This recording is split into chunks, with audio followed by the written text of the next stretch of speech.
Hey, welcome back to Evil's Comics. I'm Evil Mike, and I have another review for you from Image Comics. This is Primordial, issue number 2. It is, let's get into that.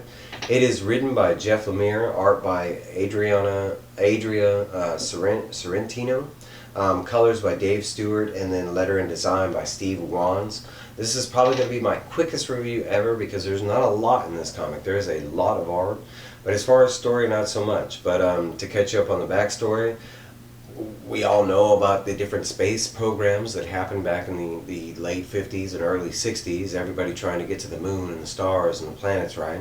Well, during those experiments, us trying to launch ourselves into space, we actually used, test animals in place of us before we actually launched us up there. Those first couple animals being a couple different monkeys and a dog. And this story follows what happened to those animals after we launched them in space. Some presumed to be dead, but in the book we find out they did not die. And the first one was real trippy, where we saw our two apes that we sent out. And it looked like they got sucked into the sun, and then they came out the other side of the sun, and eventually it kind of looked like some alien stuff, like they might have gotten picked up by a ship, and when they got picked up by the ship, we end up meeting Larka, and Larka is the dog that Russia, sent out to space, and that's kind of where we're catching up here. It starts out in 1957, and it just shows kind of like what Larka's going through. It starts off with her in space, but as it goes backwards, it shows, and this book is like trippy on all kind of different fronts. Like the art is amazing. But really the breakdown of the story is just Larka, like from start to finish, like when they, as a rescue dog, them finding her, them setting her up in the experiments, her going through the different testing, and every now and then you'll see a panel like this one down here, that white panel. That is actually like the current, like what Lark is going through, but they only show, it's only like a couple different pages. But it's basically because whatever she connected with in space, and you see this line down here, it's kind of like this fluid looking liquid thing that goes around the screen.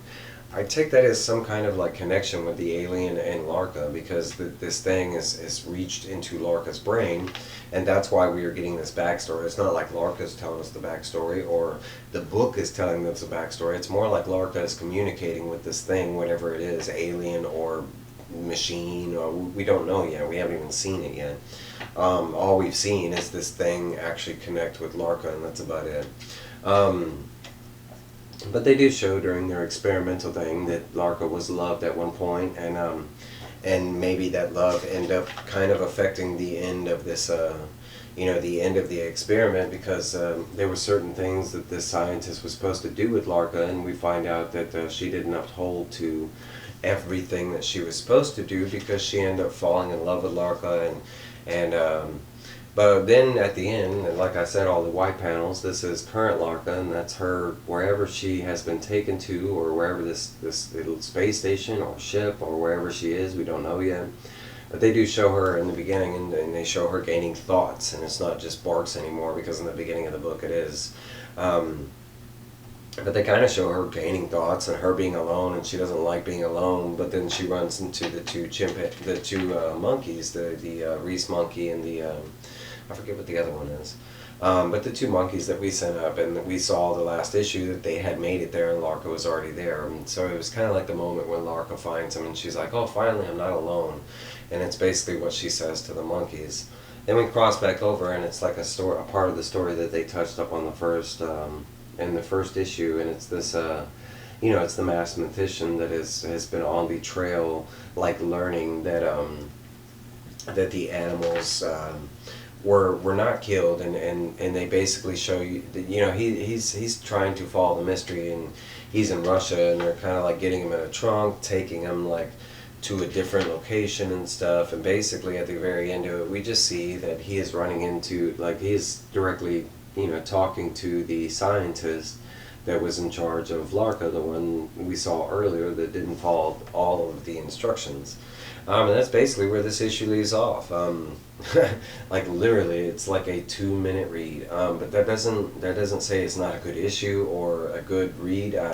I'm still on board with this book. It was amazing. The art is beyond stellar, and I love where the story is going because it is 2 parts of the story. And even though this book was really good, there was still a lot of story that was in this book.